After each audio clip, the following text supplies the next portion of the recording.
अस्सलाम वालेकुम। मेरा नाम मलिक मोहम्मद अमजद थीम है और मैं छोटे मोटे वीडियोस बनाता रहता हूँ, कभी किसी हवाले से कभी किसी हवाले से कोई कोई इशू हाईलाइट कर दिया।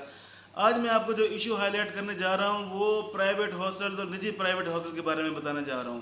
प्राइवेट हॉस्टल वो होते हैं जो यूनिवर्सिटियों के करीब होते हैं और जो लोग जिन्होंने रजिस्टर किए हुए होते हैं अपने इदारे, जो जिनका रिस्क उसी हॉस्टलों के साथ जुड़ा हुआ होता है, उनको वो प्राइवेट हॉस्टल होते हैं। और जो निजी प्राइवेट हॉस्टल होते हैं वो किसी एकेडमी के वर्कर ने, किसी एकेडमी के एम्प्लॉय ने या किसी एकेडमी के मालिक ने बनाए होते हैं, वो निजी प्राइवेट हॉस्टल होते हैं। जो प्राइवेट हॉस्टल होते हैं वो लोग बहुत ज़्यादा मेहनत करते हैं, वो अपने क्लाइंट को जितनी भी कोशिश करते हैं उनको सहूलियात प्रोवाइड करें, उनको 3 टाइम का खाना दें, उन्हें बेड दें, मैट्रेस दें, उनके खाने पीने का ख्याल रखें। बच्चे बीमार हो जाते हैं उनका ख्याल रखते हैं।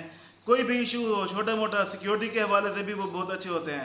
जो निजी प्राइवेट हॉस्टल होते हैं वो आपको पता है कि प्राइवेट मतलब कि किप्स है, इनके एम्प्लॉय चला रहे हैं, या जो स्टार अकेडमी इनके एम्प्लॉय चला रहे हैं। ये सिर्फ लोगों को लूटने के लिए उन्होंने बनाए हुए हैं। 3 महीने के लिए ये हॉस्टल बनाते हैं, इसके अलावा 3 महीने के बाद ये अपनी सारी बिल्डिंग छोड़ देते हैं। जो लोग इनके पास फंस गया उनसे 50,000 रुपया, 55,000 रुपया वो लेके पर मंथ वो उन बच्चों को ना तो सहूलियात देते हैं, ना खाना अच्छा होता है, ना उनके पास बेड होते हैं। मैट्रेस पर बेचारे बच्चे गरीब जो है ना वो गुजारा कर रहे होते हैं। एक एक कमरे में 7 से 8 बच्चे रखते हैं। इसके बरक्स जो प्राइवेट हॉस्टल होते हैं वो बच्चों को अच्छी सहूलियात प्रोवाइड करते हैं, बच्चों का खाना पीना हर चीज़ का ख्याल रखते हैं, वो बच्चों की सिक्योरिटी भी देते हैं।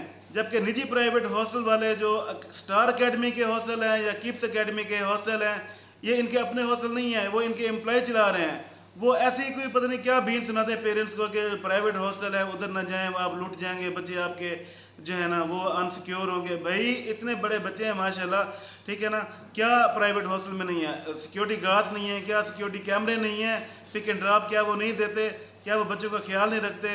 ये तो सारा ढकोसला इन्होंने बनाया होता है।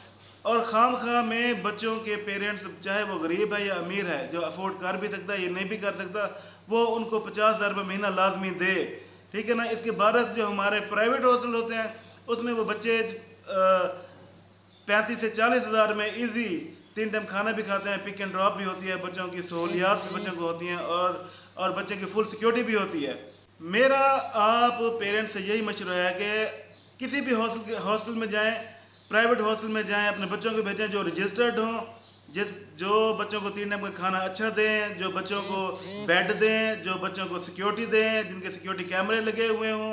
किप्स वालों के पास या स्टार वालों के पास तो कुछ भी नहीं है, सिर्फ उनकी बातें हैं, उनकी ज़ुबान है, ठीक है ना। उनकी ज़ुबान में लोगों को वो घेर लेते हैं। बच्चे जो है ना वो अपने पैसे वेस्ट कर जाते हैं और अपनी स्टडी भी वेस्ट कर जाते हैं। बेहतर है कि बच्चे जिस हॉस्टल में भी आप अपने बच्चों को देखें भेजें, वो प्राइवेट हॉस्टल हो और वो हॉस्टल हो जिसमें आपके बच्चों को सारी सहूलियात मिलें, बच्चा आपका कंफर्टेबल हो, आपके बच्चे का माइंड रिलैक्स होगा, आपका बच्चा पढ़ेगा, ठीक है ना, आपके पैसे ज़ाया नहीं होंगे।